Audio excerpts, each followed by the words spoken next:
Johan? Johan, c'est mon ancien boxeur. Tu le connais donc? Non, je le connais par cœur. Je le connais depuis que 15 ans. Ah, c'est vrai, OK. Oui.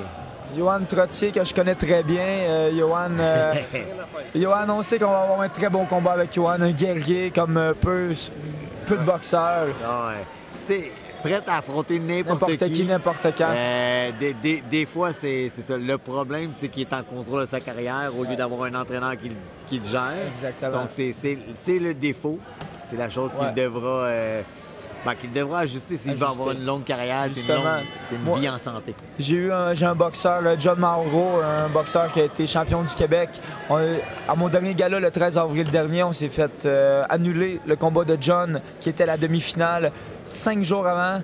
Puis Johan Trottier a accepté d'affronter John. À quel poids? John était à 150 livres, puis Johan, lui, était à 160. Exactement. Puis il a voulu essayer de baisser probablement. Exactement, mais John, en tant que tel, c'est un 140 livres. Puis Johan, il se bat présentement. Là, il est à 165, mais c'est pas vraiment son poids. C'est juste parce que la catégorie 152, c'est Omar Zatiti, puis Omar est un trop fort. Exactement. Donc, Johan a été conscient, s'est dit, je vais essayer à 165. Hier, on l'a vu, justement, il affrontait un gaucher. Donc, Johan changeait beaucoup de position, gaucher-droitier, tout au long du combat, a vraiment limité son adversaire complètement. L'arbitre dans le ring Nathalie Lacombe. N'aime pas beaucoup Johan à cause de son attitude, puis on est honnête entre... C'est une bonne personne, Johan, c'est une très bonne personne. Par contre, c'est ça, dans le ring, c'est pas tout le monde qui va apprécier son style puis la façon qu'il va être. Mais c'est, à la fin, Johan est une très bonne personne. Exactement, c'est ça. Le cœur est à la bonne place, puis c'est un personnage. C'est un personnage. Exactement, puis moi, tout le temps, je ramène ça à la lutte.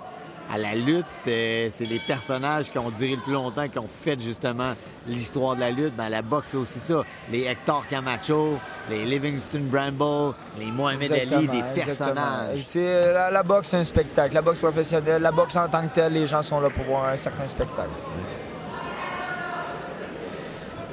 Johan qui se fait beaucoup avertir, mais tout le temps des raisons différentes. Donc, la hargne de Johan qui...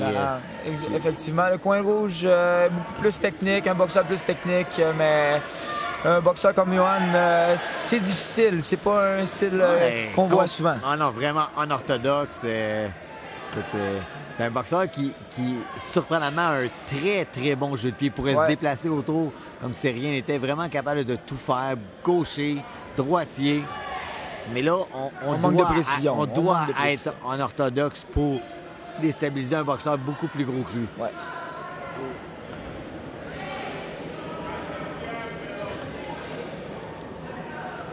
Johan qui tombe beaucoup par en avant, beaucoup de manque de précision. Il essaye.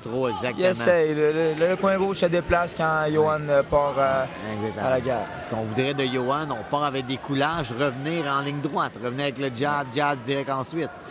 Donc, on va large pour déstabiliser l'adversaire et on revient en ligne droite. On va être un peu plus efficace. Le travail au corps de Johan, quand même, c'est une chose qui fait très bien. Il est là pour se battre, Johan, par contre. Oui. Il est là pour se battre. On profite pour saluer son frère Étienne, s'il le regarde. Étienne, un ancien boxeur aussi, Étienne. qui est allé au championnat canadien, junior. Un bon performeur, un bon boxeur aussi. Un coup dans le vide de Johan.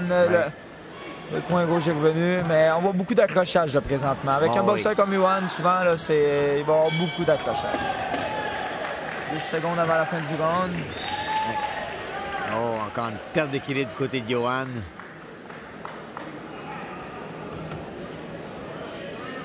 Je pense que Johan a vraiment eu tous les avertissements dans ce round-là. Tous les avertissements possibles. S'il y en a un qu'on n'a pas eu, prochain round, il sera là. Mais écoute, malgré tout,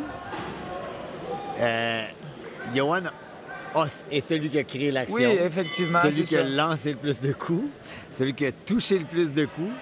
Moi aussi. Alexander, il est plus beau à avoir boxé, mais il n'a pas fait beaucoup de choses. Il s'est beaucoup déplacé quand Johan travaillait, mais il n'est pas revenu. Exactement. Johan ne le laisse pas travailler. C'est ça, le fait d'être unorthodoxe.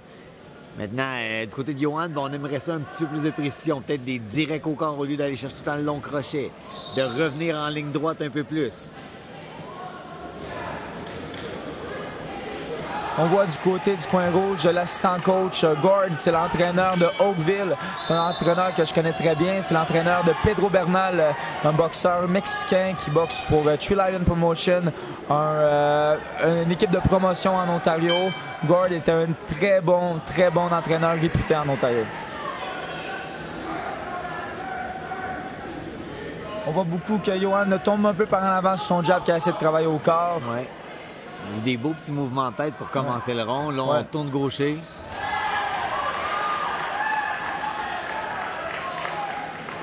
Cette fois, on avertit pour... Encore une fois, le coin bleu. Là, c'est la main ouverte cette fois.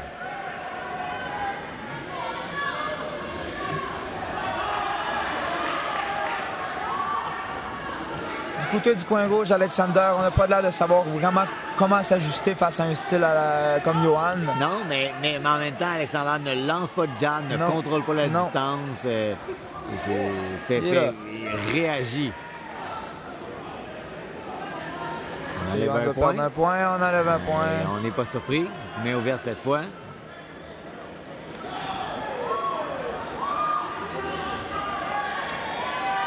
On n'est pas nécessairement surpris.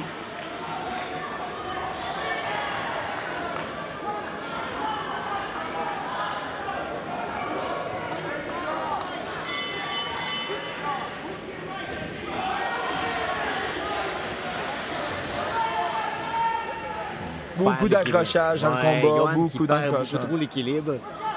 Mais du côté du coin rouge, on n'essaye pas de contrôler la distance. Au moins se déplacer, frapper à distance, mais on tombe dans le jeu de Johan. On tombe beaucoup dans le jeu de Johan. Il faudrait qu'il revienne. Il se déplace bien coin rouge, mais il ne revient pas.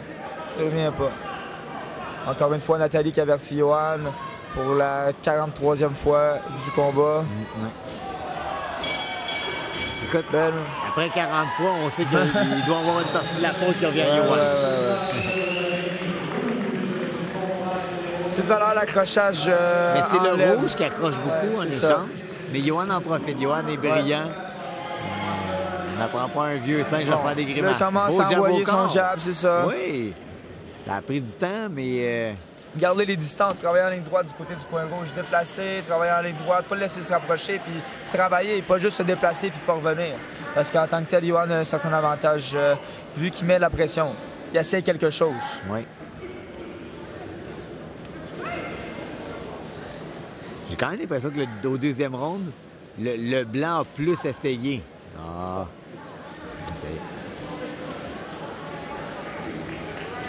Le rouge a plus essayé de toucher des beaux crochets intérieurs. On le sent. C'est de plus combattre.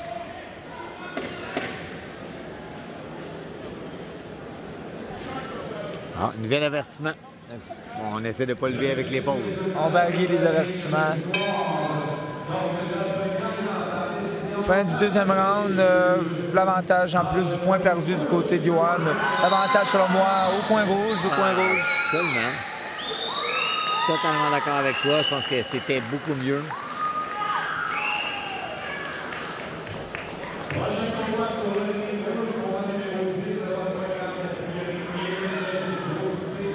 Johan va devoir donner le tout pour aller chercher la victoire. Avec un point perdu.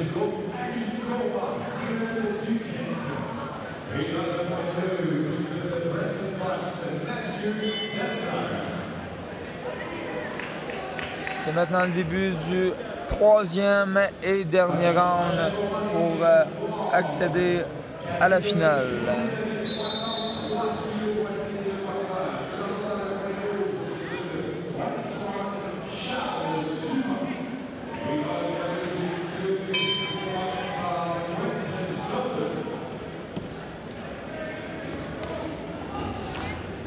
Encore une fois, Johan part en feu. Oui, belle explosion. Beau shine. Techniquement, il n'y a pas vraiment d'avertissement là. Ben, OK, on a un avertissement, mais c'était pas clair. On garde le jab du côté du coin rouge. Ça a pris du temps, Même s'il ne touche pas, au moins il fait quelque chose, garde sa distance, il reste actif. Il essaye de contrôler. Encore une fois, Johan qui tombe par en avant. Ouais. C'est dur quand t'es plus petit. Là, on avertit encore Johan, mais c'est... Ah, c'est le point rouge qui va perdre. Non, OK. Un point perdu pour le coin rouge. Absolument, absolument. Fait qu'un point perdu des deux côtés. Ben, c'est bien, très juste. Oh, très on juste. avait un point aussi. Deuxième point perdu pour Johan.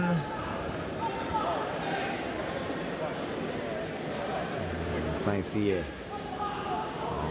une petite lettre. Oh, beaucoup au corps. Coin rouge. Ça pourrait être un très bon combat. Par contre, l'accrochage fait en sorte que... Mais c'est vraiment parce que le rouge gère un peu... ne gère pas sa distance. Ne gère pas sa distance, Ouais, c'est effectivement. lui qui fait l'erreur. Il y avait de l'ouverture pour des beaux uppercuts, il l'a pas fait. Comme on sait, Johan tombe beaucoup par en avant. Le rouge devrait juste se déplacer, garder ça en ligne droite, garder ça simple. Oui. Garder ça simple tout simplement, frapper, se déplacer.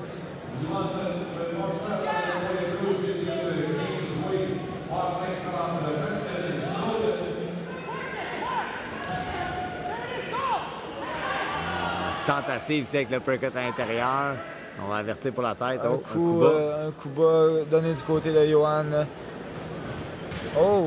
Je peux pas dire que je l'ai vu, malheureusement. Non, je pense que c'est un coup bas. Là. Ouais, Alors, soit un compte, mais je pense pas que ça va faire une différence. Non, le compte, c'est vraiment juste parce que c'est le règlement. C'est exactement. récupérer. C'est dans les règlements, on est obligé de le donner, mais ça veut pas dire qu'il y a Ouais, une ouais, pénalité. ouais, exactement. On donne un temps de récupération au coin rouge.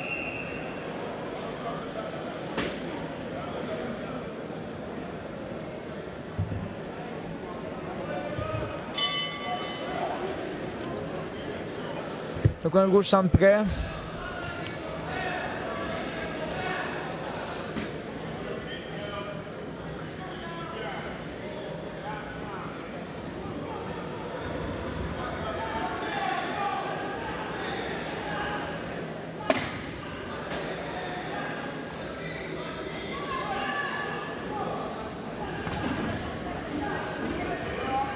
On essaie de terminer le combat en force. La tête est bien placée, là. On peut pas avertir pour la tête, là. Non, la tête était bien placée, là. Je m'excuse, je suis obligé de... Je veux pas aller contre Nathalie parce que je l'aime beaucoup, mais là... Au déplacement du côté du coin rouge, 10 secondes avant la fin du combat. Ça sera pas un combat qui va passer à l'histoire. Non, définitivement pas. Johan toujours très poli. Oui, oui, c'est ça. Qu'est-ce qui se passe dans le ring? Johan a toujours du respect ensuite pour ses adversaires. Ouais. Je pense que le conflit entre Johan et Nathalie est toujours... Présent, toujours présent. Ouais. Je pense que le coin rouge devrait aller chercher la victoire, surtout avec les 2 points perdus du côté de Johan dans le combat.